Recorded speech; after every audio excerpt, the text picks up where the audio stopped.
So welcome to Hare Krishna Valley. Is anyone here for the first time? Okay, practically everyone. It's a very small gathering. Usually, especially in the summer months, we have a lot more people here. We get average about 40 people.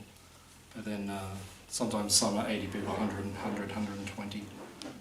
But because we're in the middle of winter and the weather's been a little good, I think it's a small gathering. But that's okay. It's quality, not quantity. So, good to have special people here. So what we do, we just ask if anyone has any questions you'd like to ask a member of the Hare Krishna movement about anything about spiritual life or about universal affairs or anything pertaining to anything a little deeper in life, then we can try to shed some light on things. So if anyone has any questions, we can. Yes?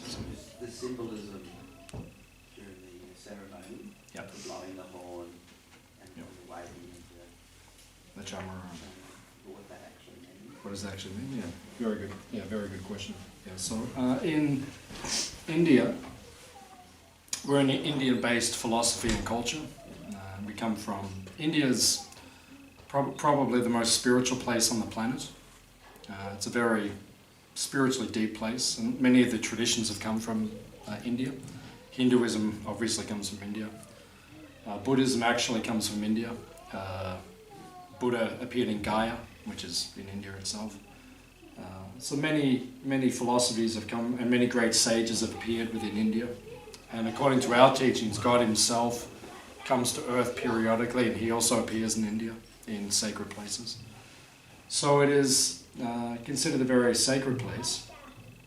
And part of our culture is that when a great person, you receive a great person, they come to your home or to your place of residence, then you'll offer respect to that person. So it's a symbol of respect. Just like in the traditional times when a king would come, then there would be a way to honor the king on his arrival. So if you look at what we did, we blew the conch shell.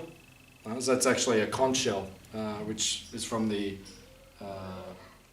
off the west coast of India, in the Gulf of what's it called there? The ocean there. No, that's the other side, on the western coast of India. It's it's just not coming to mind, but the ocean on that side. Yeah, part of the Indian Ocean's more the bottom and like that. But that Gulf has a particular name, so it's not coming to mind. But in that Gulf, these conch shells are found, so they bring them, and then when a great person would come, you'd blow the conch. Or you see in the old movies, the old Hollywood movies, like Ben-Hur, and when Cleopatra and those people would come in, they'd blow they'd blow the horn. So the blowing of the conch is like symbolic of the great person is coming. So this is considered to be the temple of God himself, of Krishna himself. We have the altar there, we have the pictures of Krishna and the altar God. So when we are in the home or the temple of God, then we would blow the conch. So that's a way of like offering respect, that the ceremony is about to begin, or the great person is there, or drawing attention to the altar. And then we begin by offering incense, agavati. So it means just to create a nice fragrance. That's a cultured way. These days we just get a spray can and just go around your house. But in the old days, they would hand roll incense, something we're going to start doing here very soon. With our cows, we're developing a cow program. So with the cow dung, we're going to make incense, roll the incense and make fragrant incense. Hopefully by the time Betty brings a Prabhupada group here, then we'll have the incense ready for the group. So that's just a way of making the place appealing and to receive someone. And then secondly, we offer the lamp, the fire, like that. So these days, someone comes to your house, you just turn on the switch and the lights just go boom. But in the ancient days, you would have to go around and light the house with the lamps, like that. So that's the symbolism of lighting to receive the guest, like that. And then water. So you offer the water. So it's like when someone comes, you'll offer them a drink, or, you know, if someone's traveled a long distance, you know, from overseas, you say go and have a shower, refresh yourself. So it's just a way of offering some refreshment to the person. And then we offer the cloth. We offer it looks like a handkerchief. So that would be symbolic of the person has come, they've bathed themselves, and then you'd offer them fresh clothes to wear. So, you know, put on something fresh. You've just traveled a long distance. And then we offer the flowers.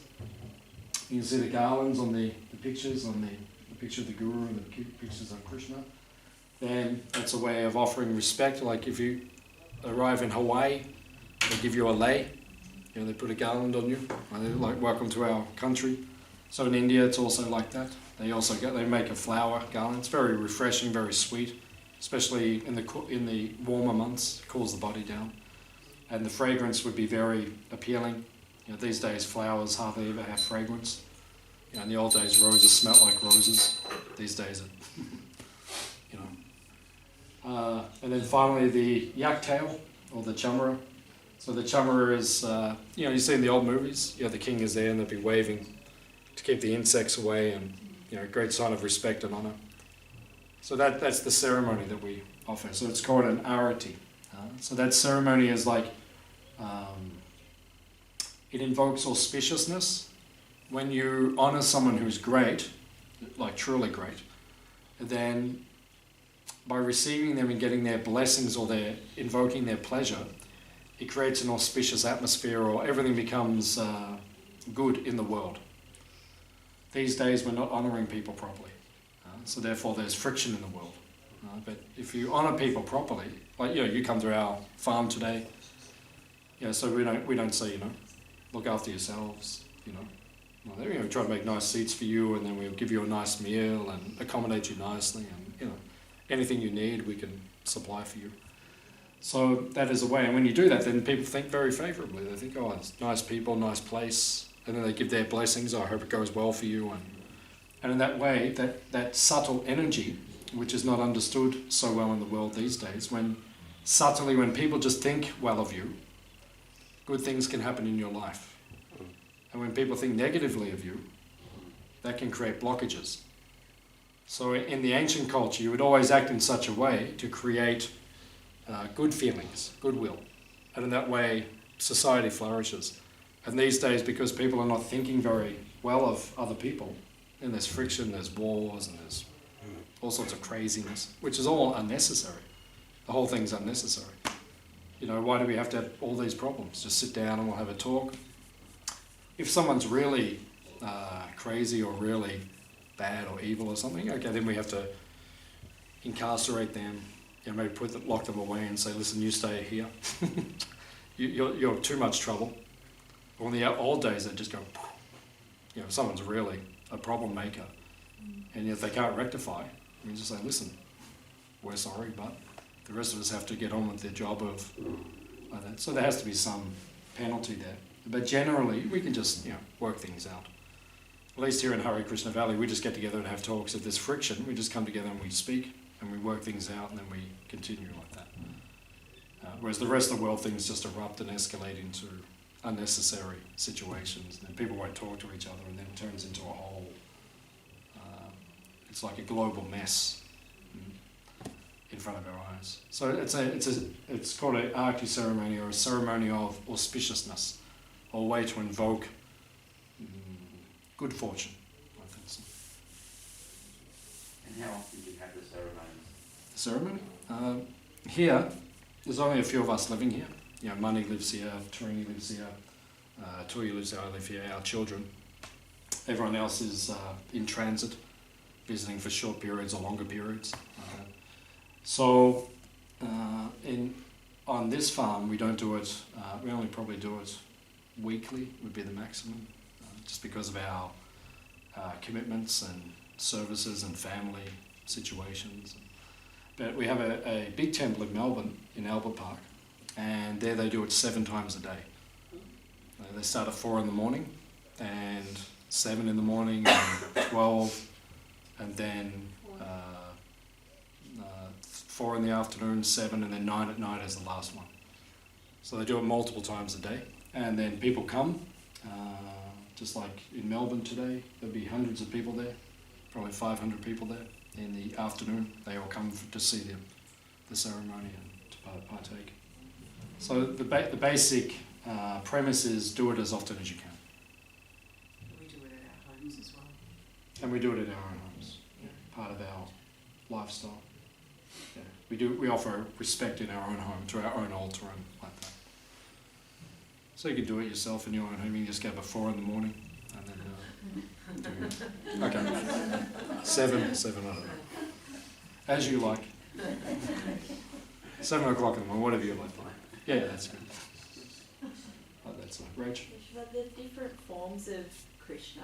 Yep. What could you explain those? Like you say, there's photos of Krishna up there and around. There's a blue farmer and other people. But yeah, could you explain a bit of that? Yeah, it's a good question. God is one. It's described in the ancient teachings of India, in an ancient book called Brahma Samhita, which is said to be millions of years old actually. In our culture, our understanding of creation in the universe is that when Krishna is, for us, is God. He's the blue person in all the pictures around the room. When he creates, he just creates instantaneously. These days, the theory of evolution says that it took millions of years for humans to evolve. So that's one theory, which has never been proven. But they have a theory that we were microbes, and from microbes we became complex entities, human beings. Our understanding is creationism, is just that Krishna just went, and everything just manifests. It doesn't take an all-powerful being millions of years to put something together. You can just do it instantaneously. So for millions of years, according to our understanding, the earth has been civilized. And actually it's devolved. It hasn't evolved at this point in time. They're saying that society has evolved. There's an evolution. We used to be cavemen, and now we're really sophisticated, and we wear Leconte Sportif and Chanel No. 5, and we're very advanced now. Whereas before we were apes. So they're saying we're evolving. Whereas according to our philosophy, we're devolving. People were much more cultured, much more civilized previously, but now society is becoming less civilized in one sense than it was previously. So it says, in the ancient teachings of India, it describes that in Brahma Samhita, when you take a candle, and with that candle you can light many other candles. It's still one is original, but each candle has the same brilliance or same potency, but still one is original. So the reason that as you're asking, you'll see different forms of Krishna. Like here you see golden color, here you see bluish, and then if you look more extensively, as Lord Ram is greenish, and then he has different forms. Because that original person of God, he can expand himself into multifarious forms, and each form can have a particular, what we call a particular mood or rasa. In other words, when he's Krishna, he's very playful. That's his original form. He's just a cowherd boy, he just plays and he has fun. But sometimes he has to take the form of a king, like as Ramachandra, so it's a greenish kind of form. And he's very regal and has all the kingly qualities, the royal qualities. And as Lord Chaitanya, he's very munificent. He appeared 500 years ago in India, in Mayapur in Bengal. And he's he's in the form of a saint, a brahmana or a holy person, and he's teaching us how to become spiritually progressed. Just like before we were all chanting together, Hare Krishna. So that was begun by Krishna when he came 500 years ago as Lord Chaitanya. And he taught us to do this congregational chanting together. So he has different forms according to different moods. Just like, if you have a different mood, you might dress differently. Today you're like the yogi look, so you look like a yoga teacher. But then you see you another day, you look like a lawyer. Or, whatever you choose to do. So according to mood, you'll dress differently. Like an actor on a stage, you'll dress according to the part. just like they're making a film about Barack Obama, Steven Spielberg, not Spielberg, or is it Spielberg? My brain's in a lot to pace today. Might be Spielberg actually. Is it Spielberg? Well, someone's making a film about Barack Obama. Just trying to think of who it is. But it might be Spielberg. One of the big directors is making a film. And he's using, I can't remember the name of the actor, but he's won the Academy Award. Just trying to think of. I know. Yeah. Please don't be Will Smith. I was just thinking. No, it's like, not a black actor, it's a white actor. His name's, it's not coming to my mind. Just trying to think of the fact. He played, he won the Academy Award for Lincoln. Oh. Daniel Day-Lewis. Daniel Day-Lewis, yeah. Really? Yeah, really. Oh no, he's brilliant. When you see, I know he's brilliant, but like, Yeah. physically, no, I can't see that. they put a mask on him, so he Oh, looks okay. like Obama. They put it's actually like a latex mask that they put on him. He looks exactly like Obama, the mannerisms, the voice. So Daniel Day-Lewis doesn't look like Obama, but when he's playing that role, he looks like Obama. He talks like him, and you know, if you saw Lincoln, I mean, he was brilliant. Yeah. He becomes the person who he is. He's like a chameleon. So Krishna's like that. That's why he has different forms and different moods. So according to his form, his mood, the role he needs to play, or what he needs to teach when he comes to society, then he will take on a different form. But the basic understanding is that it's one person. But we can't do what he does. You know, you're Rachel. You know, you can put on a mask and say I'm Sarah and kind of act a role, but it's only you doing that. You can't expand yourself and be simultaneous. But he's a little bit special. Yeah. Yeah, he's like all powerful. So he does millions. We can do millions simultaneously. Each one is exactly the same, like all the candles, but still one is the original candle. So. Has that helped you? Has that confused you? Well, where is he around us now? Do you know what I mean? What do you think?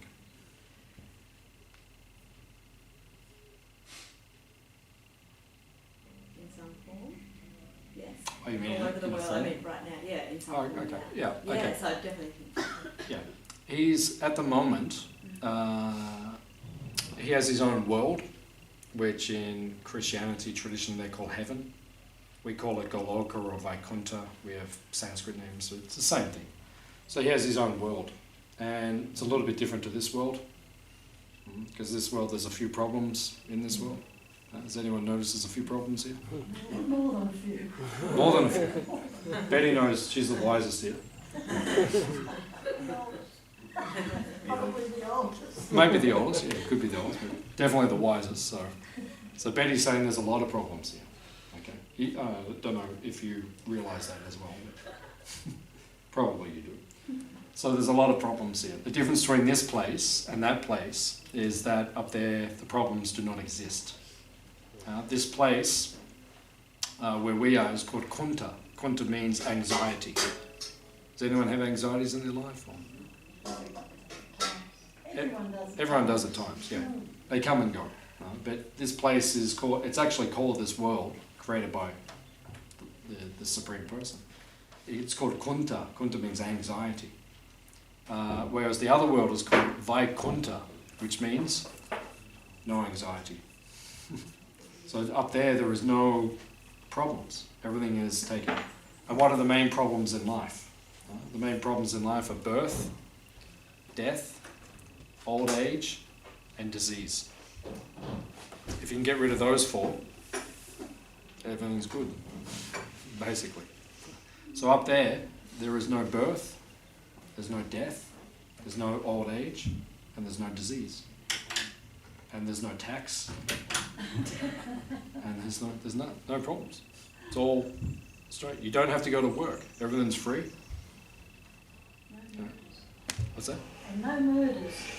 No murders. Very good. No murders, yep. No one gets to that level of... They have flower fights up there. Yeah, everyone throws flowers at each other. So it's very peaceful there, very joyous, very blissful.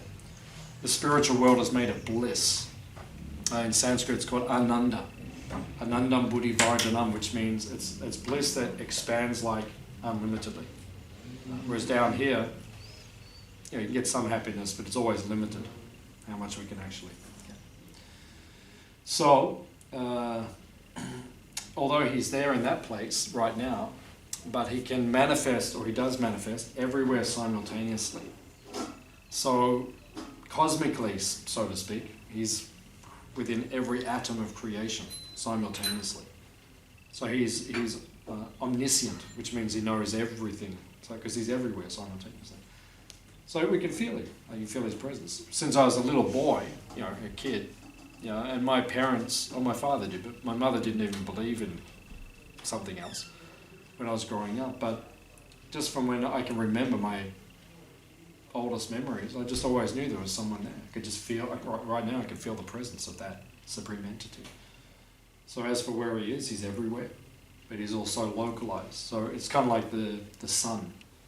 Like the sun's over there, you can see the sun just there. But the sun's energy, the light and the heat is everywhere in the universe, but it's localized in one place. So he's in the spiritual world, but simultaneously he's everywhere, he knows everything, and he's still there. So how does he do that? That is called achintya. Achintya means inconceivable.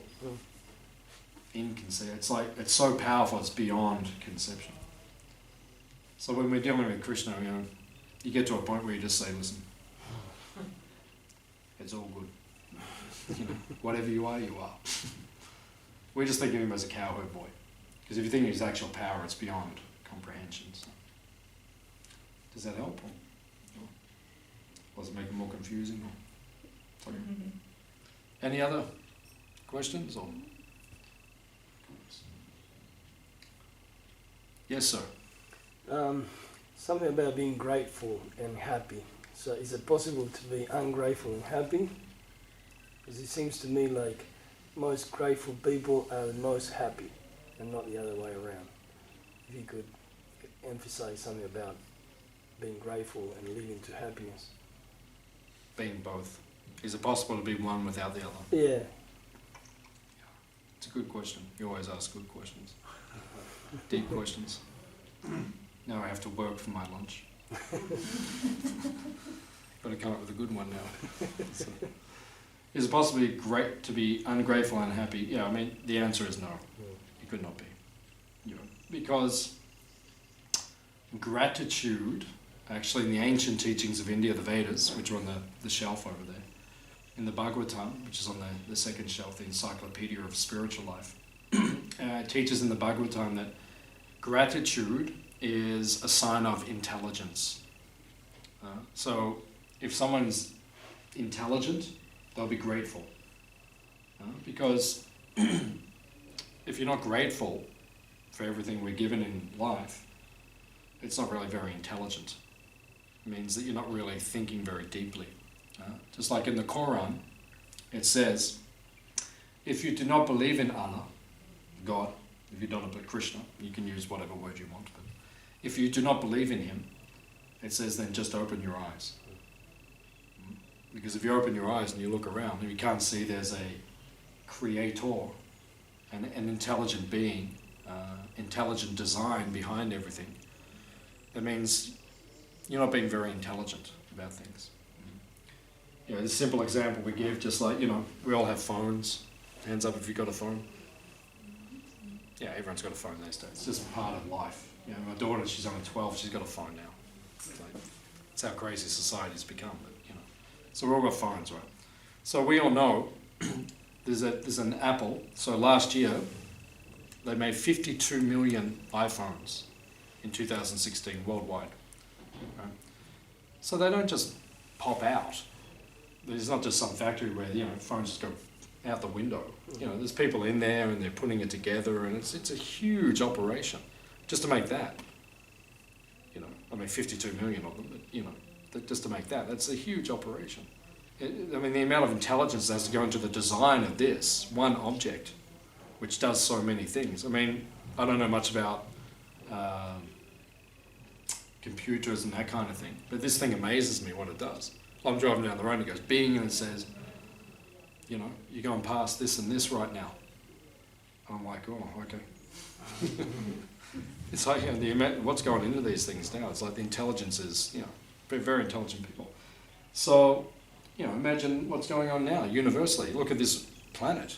And this planet, at this point in time, we're traveling at 36,000 miles an hour at the moment, right now. We're on a ball that's going through space at thousands of miles an hour, just like, you know, traveling through space. And we're all just sitting here like this. You know, no one's holding on. You know, it's like, whoa, we're about to go past Jupiter. You know, it's like, whoa, it's like, you know, we're just doing it. You know, so who does that? Who organises it? Who's the intelligence who set up the universal system? You know, you think a clock takes intelligent design. This universe, I mean, the sun's going perfectly. All the planets go perfectly. You know, if the Earth goes a few miles towards the sun, we all burn up. If it drops away, we all get too cold. I mean, who set that up? Who's the intelligence behind that? So obviously there's an intelligent personality. Right? So we all have intelligence. That means the Supreme obviously has intelligence. So it says that gratitude is part of intelligence. Right? If you're an intelligent person, you have gratitude. You're grateful to others. You know, because we get so much from everyone. And when you become very intelligent, you know, when someone's very intelligent, what do we call them? Genius. Very good. Or in Sanskrit, what do we call them? Gurus, yeah, good. There's a particular word. Yeah, Mahatma means great personality. It means Buddha. Buddha. In Sanskrit, the word for intelligence is buddhi. So someone who is intelligent is called Buddha, or enlightened. It means very intelligent. Like Buddha was obviously incredibly enlightened, incredibly intelligent. So if you have good buddhi, you'll be grateful to everyone. Everyone you meet, you think, oh, you know, I learned this from this person, I got this from this person gave me this. So you show gratitude to everyone because every person is giving you something. Yeah. So ultimately, yeah, you can't be happy if you're not grateful. Because someone who's, I mean, we all know if you're ungrateful, and we're all ungrateful sometimes. We take things for granted and we're ungrateful. And then you don't end up being happy by that kind of, you know, like someone cooks you a big dinner and invites you over and you come over and you just go, oh, is that all there is? You know, I mean, sometimes in life things like that happen. You know, either we do it or someone does it to us. You know, we've all done it to other people. And people will do it to us sometimes, you know, and that's ungrateful. So you're not going to be happy because the person just spent 4 hours cooking for you. You walk in and you say, oh, is that all there is? You know, they're not going to be very happy with you. So how can you be happy if you're ungrateful? Whereas if you're grateful if someone does something for you and then you show gratitude, the person, he feels indebted and then sets off a cycle, you know, and then we all love each other and the world becomes beautiful. And it's like, you know, and it sounds sentimental, but actually, you know, if we do show genuine gratitude and genuine love and genuine affection to everyone, the world will be a good place. And you see in all the pictures, all the pictures where Krishna's with someone, they're all embracing each other and there's love and there's, in the spiritual world it's like that. Everyone's loving, they're friendly, they're affectionate. Everything ends in embrace. Right? It's called Leela. Leela means pastime. Whenever God does something, it ends up with everyone embracing each other. Leela means like embrace. So it's like in this world, you know, like after you win the grand final, all the boys get together, they hug each other and they start running into the crowd and everyone's hugging each other. Everyone's you know, like that. So that's the way it's meant to be. We're all meant to be in that joyful, embracing atmosphere. And then the world, you know, I mean, why argue with people? You get two people from opposite countries or blowing each other up, just bring them together and have a hug. What's the problem, guys? Is there anything really that serious that's going on besides, you know, I've got different colour skin to you and, you know, the world, it's very, very strange the way the world is these days. So yeah, that's the answer. We can't be happy if we're not grateful. A very good question, George, my friend. Very good question. I'll give you a big hug afterwards. That's it. Such a good question. We had a big hug when he got it. Yeah, exactly. I'm giving you And two. I'm grateful. I'm giving you two for that one. You know, yeah, so, and everyone starts smiling. You know, that's the way the world should be. Otherwise, it's a strange place. One thing I noticed, because I grew up in Melbourne, now I live down here in the country, people are much more friendly here. You know, down here in the country. You go to Melbourne, you walk down the street, and like, you look at someone, they're like, or you get on the tram, and everyone's like, they put their newspapers up and like, everyone's like, The phones. Yeah. Nice, The the phones. nice the phone. yeah, everyone's like, texting, like, people don't like interact like they did previously. So we're Hare Krishnas, so we're the opposite. We dance down the streets of Melbourne and we sing and dance and smile and look at people. And people think, what's going on with these guys? And they're kind of being very open and very communicative. Like, even one time we got on the tram in Albert Park, where our temple is, and we went to the city. So we all got on, we started the chanting in the tram. So we started chanting and, like we're doing before. We weren't dancing around the tram, but we're all chanting and everything. The people started getting in the tram, and they're like, in the beginning you'd see they're all like, well, what's going on? But then after a while you could see everyone start smiling, everyone like loosening up, and some people start chanting with us. And,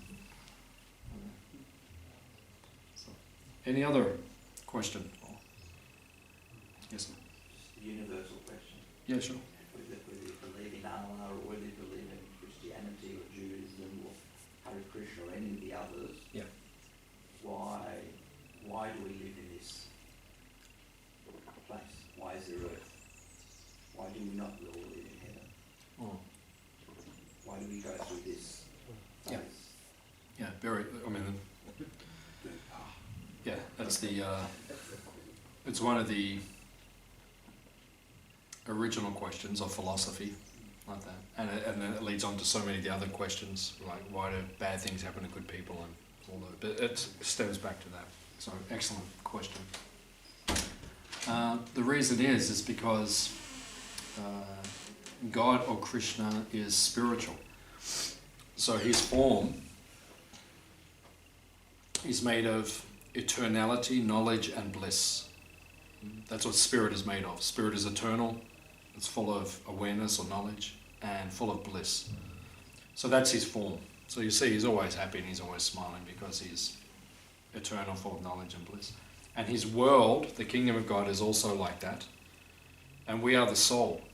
We are the spiritual entity. We all know that we're a soul. So each one of us is also full of eternality, knowledge and bliss. However, love cannot be given by force. And love is the purpose of creation. Why were we created by God, by Krishna? Why isn't he just by himself?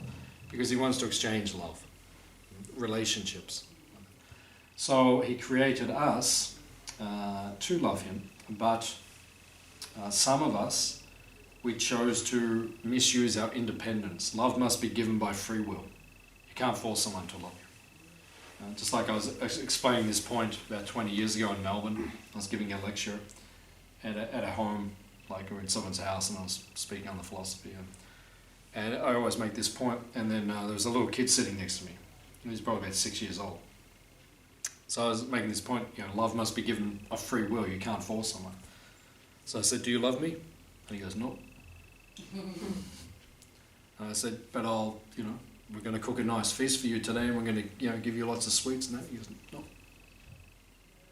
And I said, yeah, but I'll be your friend. He said, no. Because you can't force someone to love you. It must be given of your own volition. So this is when God created everything, when Krishna created everything. It's just like, say in Geelong, we have a city, when we have a certain population, or in Melbourne we have a population. And then we have Barwon prison, and we have the other prisons like that. So we know when we create a system, or a city, or a civilization, or a community, there has to be a place where those who misbehave go.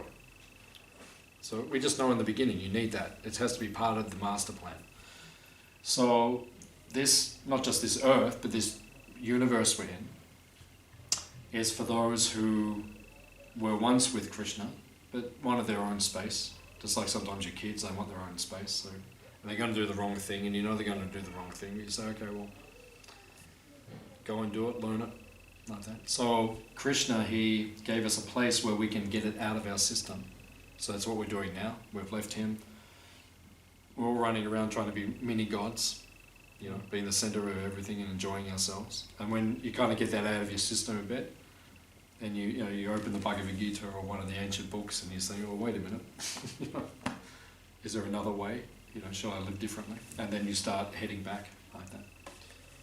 So that's why, because that's what this place is. It's a punitive place, as we said earlier. It's a place for reformation. The current system they have all over the world, particularly in America, is the prison systems. You look at the statistics, the people aren't actually getting reformed, generally speaking, not all, but generally. Whereas in this system that Krishna set up, we do get reformed. Because you really goes through some stuff down here. And you kind of realise it's not that great. It's not that bad, but it's not that great either. And then generally, in due course of time, you get some impetus to kind of go back to him. And that's what the Hare Krishna movement is for. We're facilitating and teaching people how to go back to Krishna, to dedicate our lives to Krishna. And people often say that the Hare Krishnas look very happy, very content, very satisfied. That's why, because we're connected to Krishna, to God. And that's the secret of life. And if you have that, you're happy. And if you don't have that, you're never going to feel complete. Would you like to add anything to it? Not really, no, just like knowing or hearing people's philosophies on that. Yeah, yeah. That's our answer. Basic answers. Any other question? Or comment?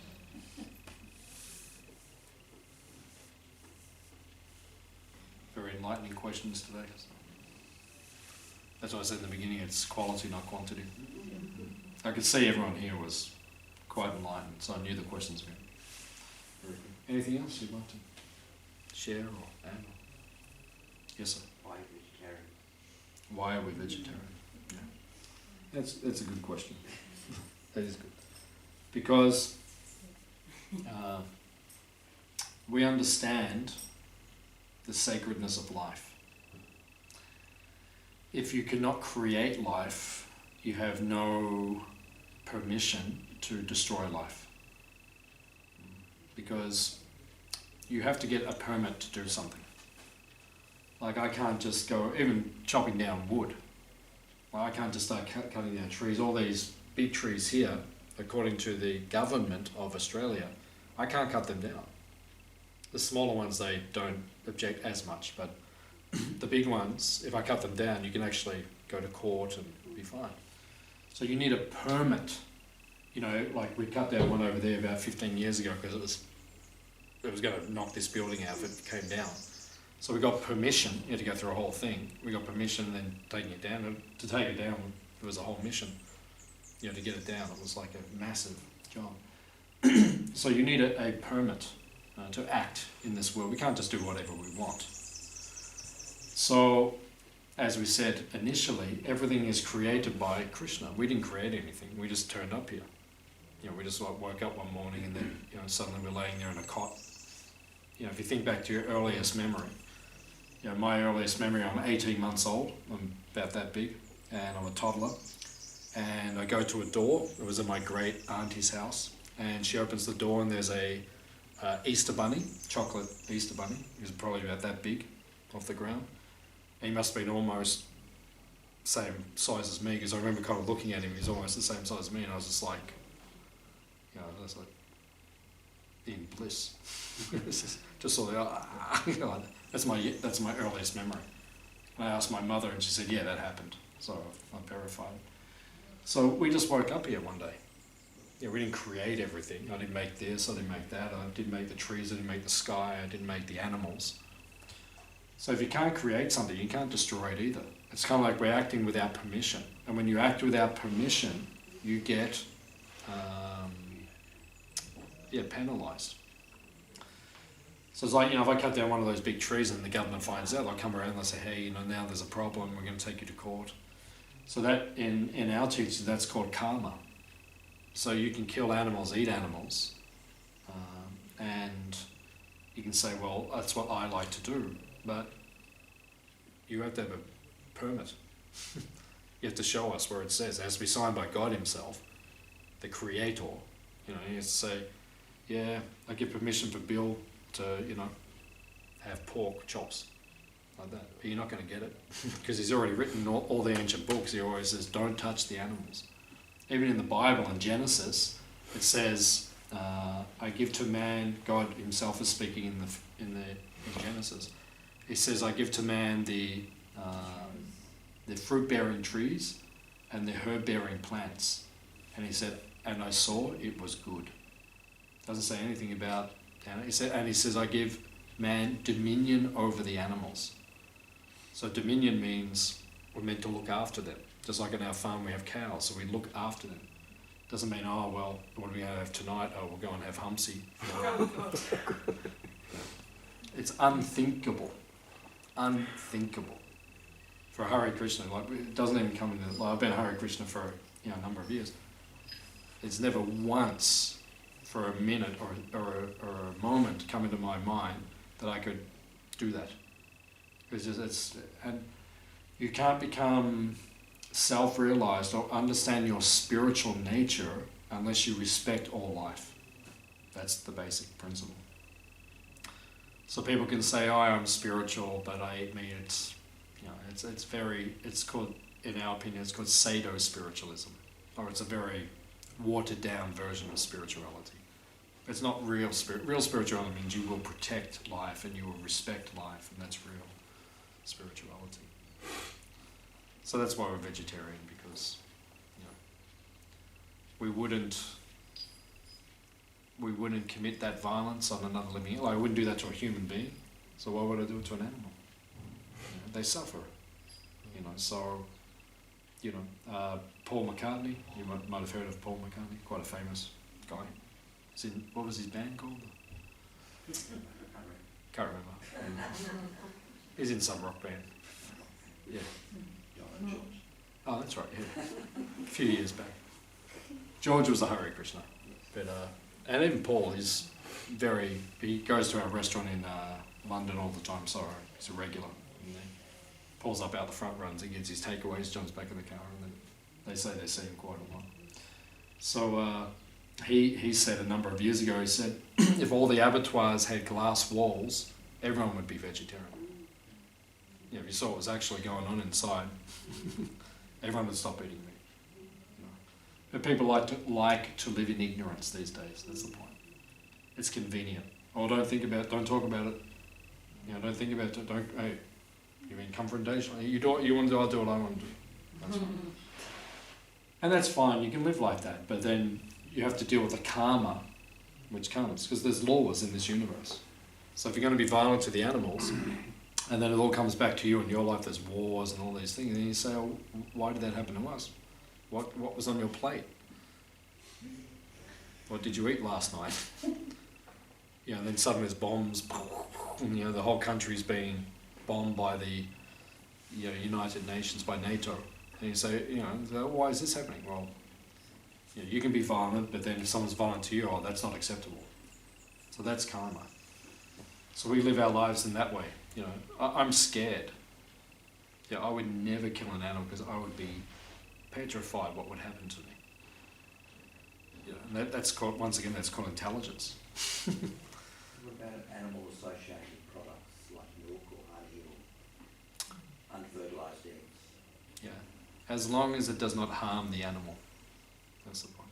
So are eggs eatable?